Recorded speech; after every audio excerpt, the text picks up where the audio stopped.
This is Adam Wandt, professor and technologist at John Jay College of Criminal Justice, part of the City University of New York, and I'm here with my very long-awaited iPad mini week 4 review.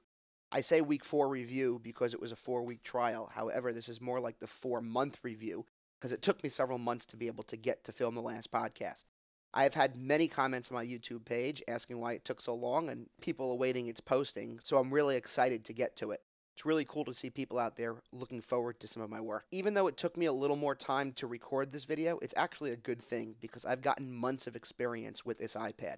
One of the questions that we were going to answer is, could this be my only device? And the answer is an absolute yes. It has been my only device since I started this trial in December. I started this trial in December. It's now May 3rd. I had my iPhone for the first month and a half. Then I said, you know something, I'm not using it, and I got rid of it. Since about mid-January or February, this has been the only device I've been using. I have absolutely no cell phone, and I've been, other than one situation where on a trip I lost service and I was kind of in a bad situation, I have been absolutely happy with the solution. For me, who doesn't leave the island of Manhattan, or who very rarely leaves, and even when I do, I'm in areas with great cell phone coverage, this is the only device I need. It might not be the only device I use going forward, but it's definitely the only device I need. I could just use this with a 3 gigabyte plan with Wi-Fi at most places and be very, very happy.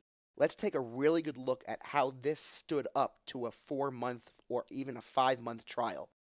So first of all, the cover, if you remember, we put X-Gear Exoskin on the cover. X-Gear Exoskin is from xgearlive.com, and the cover in general held up very well. Even with a lot of use, a lot of abuse, the cover did not really crack. It did not break. Some stains that got on it, I was able to get out quickly because they got on the exoskin. One of the comments I have about the cover is that this cover does come off very easily. I actually have an appointment in my physics lab at John Jay College to find out exactly how much force it takes to pull off this cover versus how much force it takes to pull a cover off of an iPad. I'm going to try using iPads with and without the exoskin because I'm curious how much the exoskin affects the magnetic connection over here. So I'll have that soon when I go to the physics lab. Probably another month or month and a half, I'll have that done and I'll have the podcast up. So we'll find out that answer for sure. So the cover held up really well, but to be honest with you, because it doesn't connect well, and because this iPad was so well protected to begin with, I very rarely use the cover at all. I never have the cover on when I'm at home, and I never have the cover on when I'm at work. I only really use the cover when I'm traveling or when it's in my briefcase. So the cover really is not something I use that often.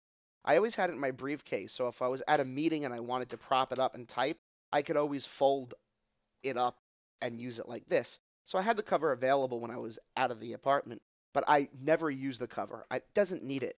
And I don't need the cover because the iPad is really well protected by 2 products.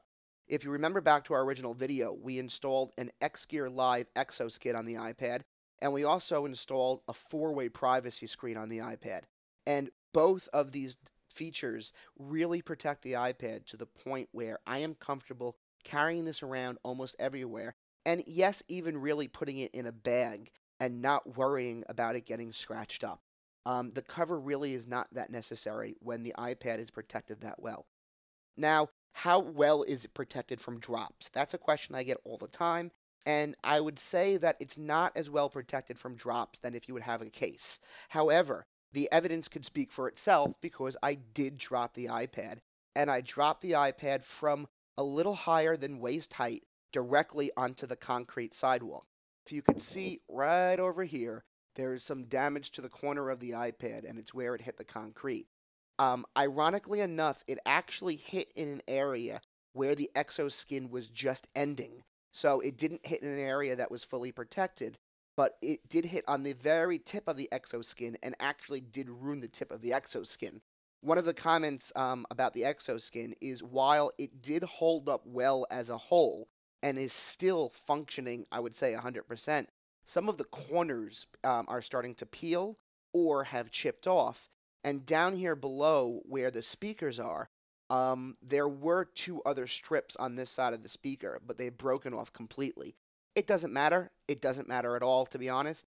I still consider this exoskin at 100% performance. Now, I constantly get the question, could you take the exoskin or could you take the four-way privacy guard off and reapply it? And the answer is an absolute yes. You might need something small like a knife to do so, but let's take off this four-way privacy screen so we can get a better look at the screen so I can show you what apps I've been using and how I have this thing put together. So I just used a knife to get behind the crease, and I'm going to pull off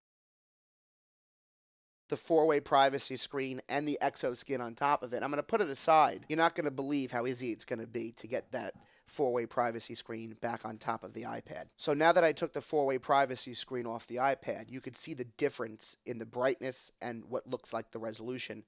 The four-way privacy screen really does diminish the quality of the screen. However, I use it for privacy reasons because I do a lot of emailing and other types of things on my iPad. And it's important for me to protect my students, for example, their information. So I try to use privacy screens wherever possible. Now the privacy screen is off, you can see how absolutely beautiful and bright the iPad mini screen is. Even though it's not a Retina display, it's still an absolutely beautiful picture. You will be surprised how easy I get that four-way privacy screen and exoskin back on top of this when we are done.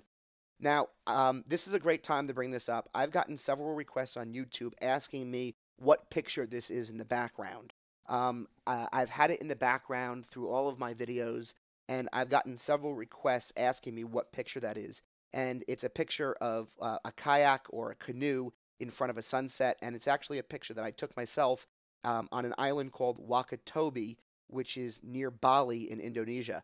Wakatobi is one of the nicest dive resorts in the world, and I was fortunate enough to visit it. And I took this picture of this canoe during sunset. I will make this picture available to anybody who wants it in an iPad mini resolution, and I'll put the link to download the picture directly. I'll put the link up here on the screen, but I'll also put the link in the description below so you could just click on it and get to that picture. But so many people sent me private messages about this picture and asked in YouTube comments that I decided that I wanted to make the picture available for everybody. So now that I'm zoomed in a little more, this is basically the final setup of my iPad mini and how I've been using it. The apps that have become most important to me, I've been using Talkatone and Skype, and between the two of them, I have full phone capability. Talkatone gives me full text messaging capability through Google Voice. So I ported my number to Google Voice, and now Google Voice is on my iPad, and I use Talkatone, and I am able to communicate with everyone just fine. Talkatone does have somewhat of a delay, however. Not a delay if you're up using the iPad in your hand, but sometimes if I leave the iPad alone for a couple of hours and somebody texts me, it doesn't actually come through for a little while, and that's something that's a little disturbing.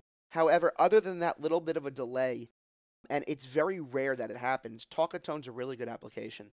Sometimes it disconnects from the network and then it comes back on and it reconnects. And I have the settings to leave it open as long as possible, so that shouldn't happen. But overall, I would rather have those little glitches with Talkatone than have to pay for a cell phone contract. One of the really nice things about the iPad mini is with a 3 gigabyte plan and Wi-Fi wherever I go, I have always been fine. And that includes times where I've used it as a hotspot. Now, Talkatone's been really important, so is my email program, and I don't have all my email accounts on my iPad, I just have the important ones. Safari is still the web browser of choice. I'm in Facebook on this all the time. On the second page, I have Facebook pages for my professional page. I prefer Tweetbot for Twitter. However, I also am a Hootsuite subscriber, so I could use Hootsuite as well. I really like Tumblr. News programs I have right on my front home screen, and I have all my news programs in one area right here. I spend a lot of time reading these news and using the news programs, so I just have them right on my home screen right up front. As far as weather app goes, my favorite by far has become Living Earth. Living Earth is great because it shows you what the actual cloud cover is over your area or over different areas of the Earth. That's the actual cloud cover at this exact time.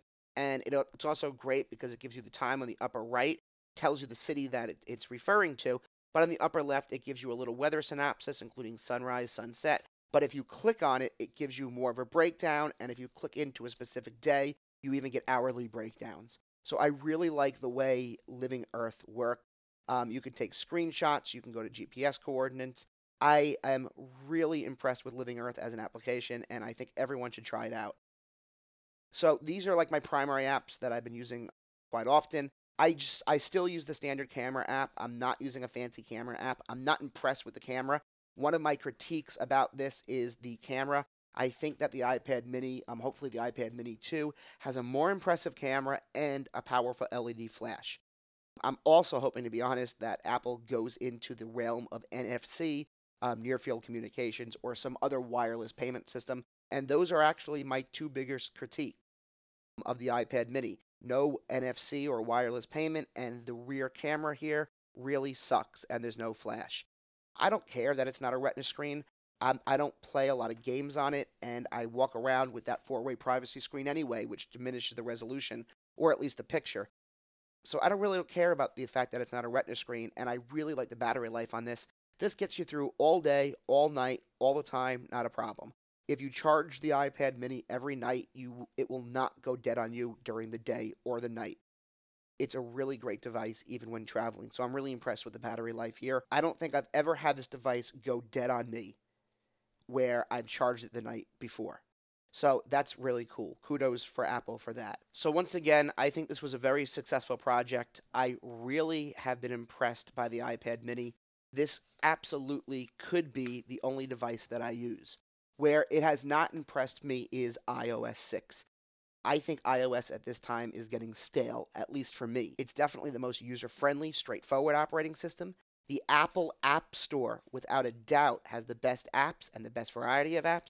However, iOS for me is starting to get stale. As stale as iOS is getting, I'm looking forward to my experimentation with Android. This is the Samsung Galaxy S4, and this is the HTC One. These are the newest toys I'm playing around with, and I'm really looking forward to experimenting with the Android operating systems. I think I'm going to miss the size of the iPad mini, however, so I'm looking forward to actually trying out one of the larger Samsungs, such as the Note or their new 8-inch tablet. However, the iPad mini is definitely the best all-around package. I just think iOS is getting stale. So until iOS 7 comes out, I'm going to be making the jump into Android and seeing how that performs for a while. This is not my first jump into Android. It's actually my second. I took a jump into Android when the HTC Thunderbolt came out on Verizon 4G. However, the HTC Thunderbolt had such poor battery life, I went back into iOS. Now that these phones have much better battery life, I'm looking forward to trying them out and seeing how they work. Check out my podcast on these phones. I'll post a link on the upper right-hand side of the screen right over here. My name is Adam Wandt. I'm a professor and technologist at John Jay College of Criminal Justice, which is part of the City University of New York. Thank you for coming along with me on this iPad mini experiment. It has been a complete success. I'm really happy I was able to use this as my only device for the past few months. I also enjoyed interacting with all the YouTube users on YouTube. I enjoyed answering your questions, and you guys definitely inspired me to do several of the other podcasts I've done recently, so thank you for that. I hope that you subscribe to some of my feeds and that you find these videos helpful.